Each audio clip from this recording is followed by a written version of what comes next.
Hello students, welcome back to our channel. और आप लोगों का स्वागत है नंबर सीरीज के अगले क्लासेस में। तो हम लोगों ने नंबर सिस्टम में बहुत कुछ जाना, नंबर सिस्टम क्या होता है, उसके टाइप्स और रेशनल वगैरह नंबर को नंबर लाइन पे जो है अरेंज करना। तो इसी सीरीज में हम लोग आगे बढ़ते हैं, इरेशनल नंबर्स को नंबर लाइन पे कैसे अरेंज करते हैं। तो सबसे पहले आप लोगों को ये जानकारी होगी ही कि इरेशनल नंबर होती क्या है। तो इरेशनल नंबर जो रैशनल नहीं होते हैं वो इरेशनल होते हैं। दैट मीन्स उसको पी बाई क्यू के फॉर्म में नहीं लिख सकते हैं, और उसके जो डेसिमल्स होते हैं वो नॉन टर्मिनेटिंग और नॉन रेकरिंग होता है। दैट मीन्स इसका जो डेसिमल्स होता है वो लगातार चलते रहता है और रिपीटेशंस उसके नहीं होते हैं। जैसे कि एग्जांपल के लिए हम लोग जानेंगे √2। तो इसका क्या वैल्यू होता है आप लोगों को पता है, 1.4, 142 और ये आगे बढ़ते जाता है। और इसमें देख रहे हैं आप लोग कि पहले 4 था, फिर 1 आया, 4, 2, फिर मतलब लगातार कोई नंबर जो है वो रिपीट नहीं हो रहा है और ना ही ये रुक रहा है, चलता ही जा रहा है। इसी प्रकार आप √3 का वैल्यू देख सकते हैं, क्या होता है इसका 1.732 और ये भी लगातार बढ़ते ही जाता है। तो आप लोगों को ये समझ में आ गई कि इरेशनल नंबर होती क्या है। तो इसको हम लोग पी बाई क्यू के फॉर्म में नहीं लिख सकते हैं, और इसके जो डेसिमल्स होते हैं वो नॉन टर्मिनेटिंग और नॉन रेकरिंग होता है। एक छोटा सा हम लोग रिकैप लेते हैं, रैशनल नंबर और इरेशनल नंबर में क्या अंतर है। तो इसको हम लोग पी बाई क्यू के फॉर्म में लिख सकते हैं, इसको पी बाई क्यू के फॉर्म में नहीं लिख सकते हैं।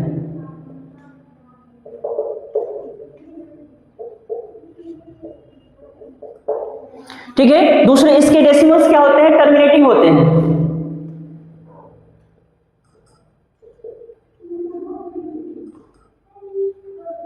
इसके डेसिमल्स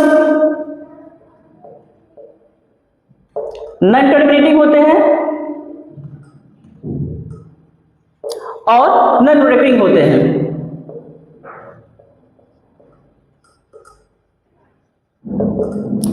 दैट मीन्स इसके जो डेसिमल्स हैं वो क्या होते रहते हैं, रिपीट होते हैं, और रिपीट में उसके जो टर्म्स होते हैं, जो उसके वैल्यूज होते हैं वो क्या होते हैं, अलग अलग होते हैं। एक ही नंबर्स बार बार रिपीट नहीं होते हैं। जैसे इसके एग्जांपल में हम लोग ले सकते हैं 2/5, इसका क्या वैल्यू होता है 0.4। इसी प्रकार आप ले लीजिए इसका एग्जांपल्स में √2, इसका वैल्यू 1.4142 एक्सेट्रा।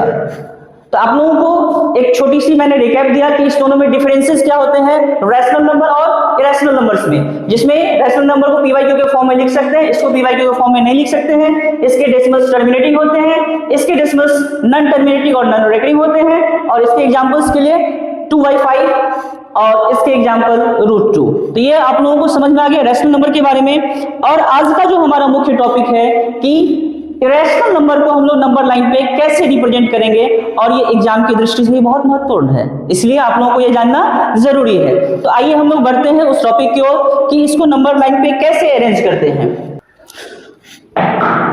हमारे पास दो नंबर है √2 एंड √3।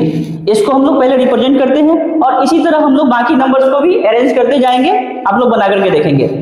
तो सबसे पहले हम लोग लेते हैं √2, और आप लोगों को पता होना चाहिए रूट। सबसे पहले आप लोग जानिए कि √2 जो है उसको हम लोग वैल्यू कैसे लिख सकते हैं, √1² + 1²। इसका मतलब हो गया √2, और इसमें हम लोग पाइथागोरस थ्योरम का यूज करते हैं इसके लिए, ताकि इसके जो वैल्यूज होते हैं वो नंबर लाइन पे रिप्रेजेंट करने के लिए हम लोगों को एक ट्रायंगुलर शेप में स्ट्रक्चर ड्रॉ करके इसको रिप्रेजेंट करना होता है। तो जैसे मैंने √2 के बारे में लिखा, तो अब सबसे पहले क्या करते हैं, एक नंबर लाइन हम लोग खींचते हैं।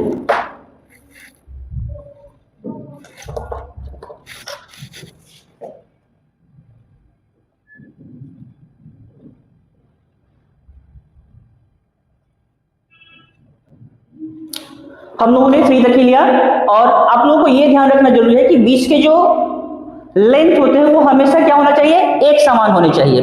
तो सबसे पहले ये जो पॉइंट है इसको हम लोग मान लेते हैं, जैसा कि ये हमारा 0 है, इसको हम लोग O से भी जानते हैं और इसको A से भी। तो जैसे कि हमने देखा 1² और 1 का स्क्वायर, तो 1 का स्क्वायर, तो इस बीच की जो लेंथ है 0 से 1 हमारा कहां तक आएगा, यहां तक, ये हो गया हमारा 1, इस बीच की जो दूरी हो गई वो हो गई 1।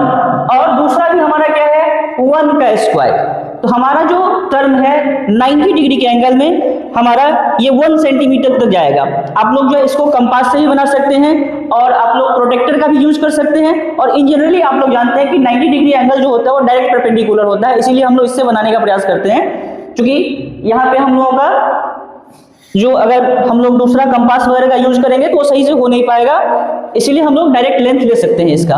तो सीधे हमारा ये जो है 1 सेंटीमीटर है, तो इस बीच की जो हमारी लेंथ है ठीक उतने लेंथ के बराबर हम लोग इसे ले लेंगे।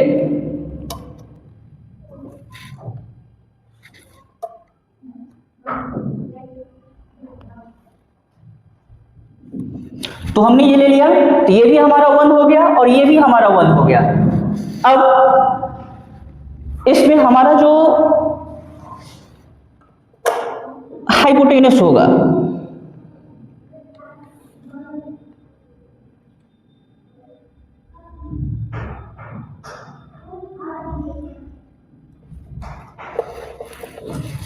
ये 1 और ये हमारा हो गया √2। अब हम लोग डिनोट कर लेते हैं 0, जिसको हम लोग O माना है, ये हो गया हमारा A और ये हमारा हो गया B। दैट मीन्स क्या हो गया, ये हमारा √2 इक्वल टू, आप लोगों ने ये जाना। अब OA ये हमारा है OA, ठीक है, जो हमारा क्या है 1 सेंटीमीटर है। हमारा AB भी हमारा 1 है, सेंटीमीटर को हटाइए, जनरल हम लोग लेंथ ले लेते हैं। और हमारा जो फिर हम लोगों ने फाइंड किया OB इक्वल टू क्या हो गया हमारा √OA का स्क्वायर प्लस AB का स्क्वायर, और इससे हम लोगों ने इसे फाइंड कर लिया √2। तो ये तो हमारा हो गया √2। अब दूसरा जो है, इसको नंबर लाइन पे हम लोग एक आर्क के माध्यम से इसे देना होगा, रिप्रेजेंट करना होगा। तो हो सकता है इसमें थोड़ा सा हमारा लेंथ सही से नहीं आ पाए, आप लोग इसको आराम से कंपास वगैरह से जो है एक आर्क अच्छे से ड्रॉ कर लीजिएगा, फिर भी हम एक प्रयास कर रहे हैं। तो हम क्या करेंगे, इस बीच की जो दूरी है ये आर्क हम लोग इतना लेंगे यहां से और ठीक इसके बराबर में, ठीक है, इस पॉइंट से यहां लेंगे और इसी को हम लोग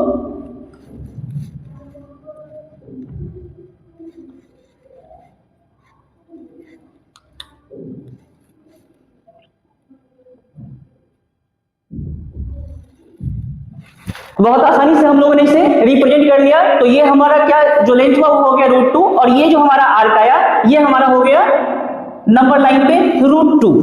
अब हम लोग आगे बढ़ते हैं √3 की ओर। तो √3 को हम लोग कैसे लिख सकते हैं,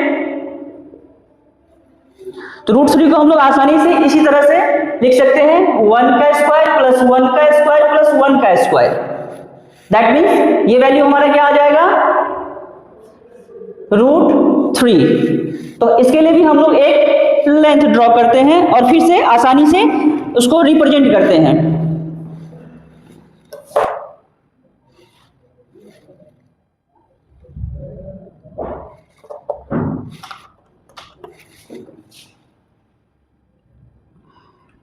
ये हमारा हो गया -1 और इस बीच की जो दूरी है हमें सेम ही लेने हैं, ये 0,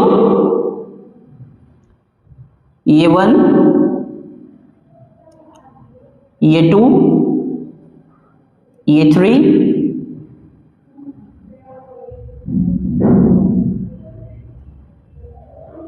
ये 4। इस तरह से हमने फिर से एक नंबर लाइन खींचा और आसानी से इसको हम लोग बनाते हैं। तो सबसे पहले क्या होता है, इसमें हम लोगों ने निकाला, आप लोगों ने इससे पहले देखा कि रूट अंदर 1 का स्क्वायर प्लस 1 का स्क्वायर इक्वल टू होता है √2। तो हम लोगों के पास √2 और दूसरा हमारा नंबर है फिर 1 का स्क्वायर। तो पहले हम लोग सबसे पहले क्या बनाते हैं, √2 फाइंड करते हैं, इसके बाद फिर हमारे पास जो ये बचेगा इसके फिर आगे बढ़ेंगे। तो पहले हम लोग जो बनाते हैं, ये हमारा डिस्टेंस है 1 इसको हम लोग 0 और a से रिप्रेजेंट किए। पहला हमारा जो पड़ाव था 1 का स्क्वायर 1, तो ये 1 हमने वैल्यू ले लिया। अब दूसरा फिर से हम 90 डिग्री का एक लेंथ खींचेंगे,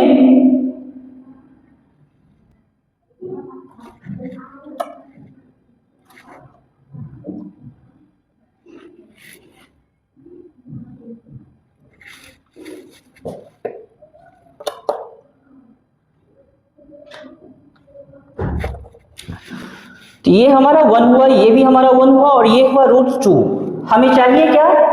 √3। √3 में हमने देखा √2 और +1, दैट मीन्स इस पे हम फिर एक 90 डिग्री का एंगल ड्रॉ कर लेंगे। कितने का? यही 1 जो हमारा लेंथ है 1 सेंटीमीटर या 1 इंच, आपने जो ये लेंथ ले रखा उस लेंथ के बराबर आप लोग इसे ड्रॉ करेंगे। तो ये जो हमारा √2 है, √2 के ऊपर हमारा ये 1 सेंटीमीटर का जो लेंथ है वो आएगा।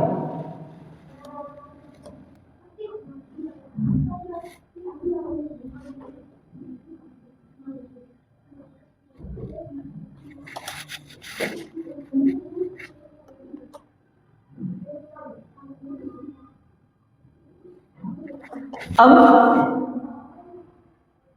हमारा ये था √2 और हमारा ये जो है ये हो गया √3। तो आप लोगों ने देख लिया कितने आसानी से हम लोगों ने इसे भी रिप्रेजेंट कर लिया। और नंबर लाइन को रिप्रेजेंट करने के लिए सेम जो हमारा है इसको रेडियस मान के एक हम फिर से आर्क खींच लेंगे।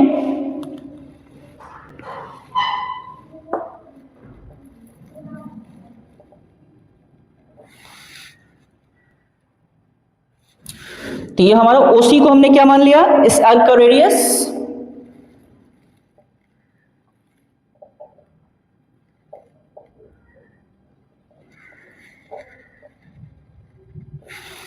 और ये जो हमारा पॉइंट आया D, ये हमारा हो गया √3। तो हम लोग बहुत ही आसानी से √2 को हम लोगों ने नंबर लाइन पे रिप्रेजेंट कर लिया, √3 को नंबर लाइन पे रिप्रेजेंट कर लिया और इसी सीरीज में हम लोग आगे बढ़ते जाएंगे और आसानी से इस चैप्टर को हम लोग समझेंगे। ये सारे क्वेश्चंस एग्जाम की दृष्टि से भी इंपॉर्टेंट है। तो कल की क्लासेस में आज के लिए इतना ही, और कल की क्लासेस में हम लोग इसके आगे कुछ क्वेश्चंस को हम लोग सॉल्व करेंगे और आसानी से समझेंगे इस चैप्टर्स को। आज के लिए इतना ही, थैंक यू।